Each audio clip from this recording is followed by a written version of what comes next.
All right, let's move into part 3, Conspiracy and Plassey, arguably the biggest turning point in his life. Let's dive right into this explainer on the life of Robert Clive. Our source material describes him as a towering villain who single-handedly extinguished the subcontinent's independence for nearly 2 centuries. And honestly, it's a staggering thought. Think about it. A teenage clerk for the East India Company shows up in South Asia, basically a pawn on a giant geopolitical chessboard, and ends up a multimillionaire architect of a British conquest. Using a really cunning divide-and-rule policy, Clive managed to seize control of Bengal, a region that was actually wealthier than Britain itself at the time. But how exactly did a young nobody manage to alter the entire destiny of Bangladesh, India, and Pakistan? To figure out how he pulled this off, we're going to track his life across 5 key chapters. From delinquents to clerk, his rise as a military mastermind, the conspiracy of Plassey, his era of wealth and empire, and finally, famine and downfall. Starting right off with chapter 1, from delinquent to clerk. And trust me, troubled youth is putting it mildly. Born in 1725 to a parliamentary lawyer in Shropshire, this guy was the eldest of 13 kids and famously rebellious. We're talking about a kid who was sent to live with his aunt in Manchester and decided to form a street gang. He literally shook down local shopkeepers for protection money. And if that wasn't enough, he was the reckless kid who famously scaled the massive tower of St. Mary's Parish Church just to leave everyone gasping on the ground below. Unsurprisingly, his terrible behavior got him expelled from multiple schools. It really wasn't until he got a bit older that it finally clicked. If he didn't focus on his education, absolutely nobody was going to take him seriously. That realization led him to straighten up just enough for his dad to pull some strings and get him a job.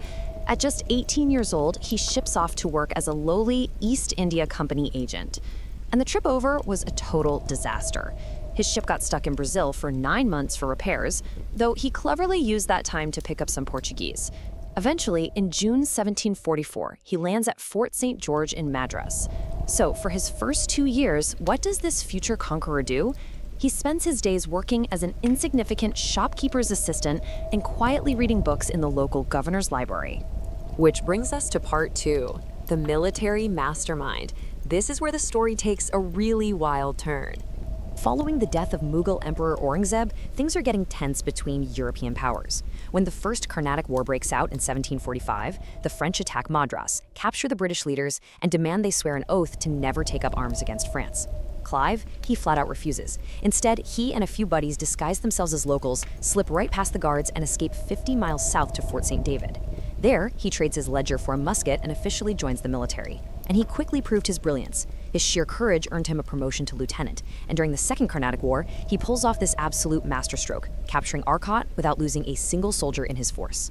By the time he heads back to London in 1753, newly married to Margaret Maskelyne, by the way, he's hailed as an absolute hero. Keep in mind, the guy had 0 formal military schooling, yet he's handed a 700-pound jeweled sword, and the British Prime Minister famously describes him using this exact phrase, a heaven-born general. Not bad for a former street gang leader.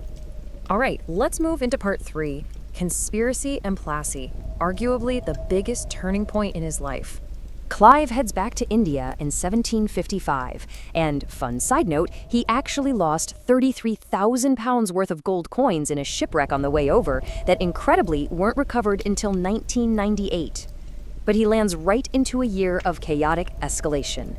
In June 1756, Nawab Siraj-ud-Dowlah captures the fort in Calcutta. This triggers the infamous Black Hole of Calcutta incident, where 123 out of 146 British prisoners reportedly died in a tiny, sweltering cell. Now, the source notes there's debate over whether the Nawab actually knew about this specific cruelty, but for Clive, it meant war. Driven by revenge, he and Admiral Watson retake Calcutta by January 1757. After some quick skirmishes, the Nawab is forced into a treaty. But the French threat is still looming, setting the stage for the fateful Battle of Plassey in June. Here's the thing, though. Plassey wasn't just won on the battlefield. It was won through this highly calculated 3-step conspiracy. Step 1, Clive secretly promises to make the Nawab's own commander, Mir Jafar, the new ruler. Step 2, in exchange, Mir Jafar agrees to massive financial payouts. £1 million to the company, $500,000 to local British residents, the works. Step 3 reveals Clive's absolute ruthlessness.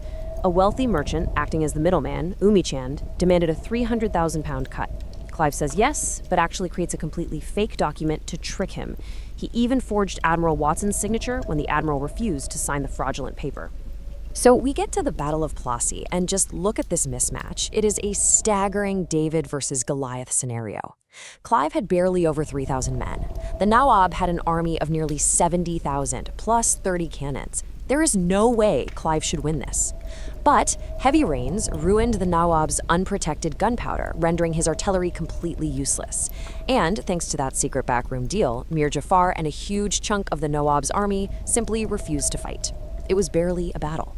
Clive lost only 12 men, and the Nawab was forced to flee on a camel, only to be captured and assassinated later. Which catapults us into part 4, wealth and empire, and the insane spoils of this victory. With the Nawab defeated, and Mir Jafar installed as a puppet ruler, just as promised, the power dynamic in the subcontinent shifted forever. And along with it, Clive's personal fortunes absolutely skyrocketed. When he was taken to the treasury, which was just overflowing with gold and jewels, he was asked what he wanted. He personally walked away with 160,000 pounds. To put that into perspective, that instantly transformed this former clerk into a multimillionaire by today's standards. The military and navy got $500,000, and the East India Company's annual income just exploded. When Clive returns to Britain in 1760, he has this near mythical status. People are literally comparing him to Napoleon. He uses his incredible new wealth to completely dominate politics and society, accumulating the impressive titles you see here. He's made Baron Clive of Plassey, elected as a member of parliament, serves as mayor, and is made a fellow of the Royal Society. Even the Mughal Emperor Shah Alam II is bestowing titles upon him, calling him the Courage of War and Sword of War. But every rise has a fall, bringing us to part 5, famine and downfall. And this is a truly dark legacy. 66%. Let that sink in for a second. That chilling figure represents the portion of Bengal's population that perished in a catastrophic famine of 1770. When Clive had briefly returned to India in 1765 as governor, he did try to curb corruption by raising salaries and banning the acceptance of gifts. But the system of exploitation he had previously set in motion was already way too entrenched. The expectation of 20% higher revenues created this crushing economic pressure on the region.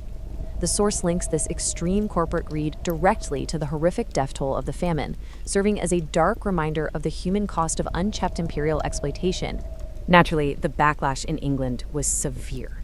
Blamed for the rampant corruption that had infected the company and the ensuing disaster in Bengal, Clive's reputation was completely in tatters. He was dragged before Parliament in 1772 for a grueling inquiry into the company's irregularities. Defending himself against lawmakers who were just tearing him apart, he offered this desperate, poignant defense, pleading with them, "Take my wealth, but do not take my honor." Just 2 years later, on November 22nd, 1774, his life ended abruptly and mysteriously at his London home. He was only 49 years old, and to this day, the exact cause of his death remains heavily debated. Some accounts say he died by suicide, others suggest a sudden brain stroke. He was also a known user of opium, so there are theories that he suffered a fatal heart attack induced by an accidental drug overdose. Looking back at the sheer scale of his impacts, we have to ask ourselves this final question. He arrived as an absolute nobody, showed undeniable courage and cunning, yet his reliance on deceit and the devastating policies that followed his victories led to unimaginable suffering and nearly 2 centuries of subjugation for the Indian subcontinent.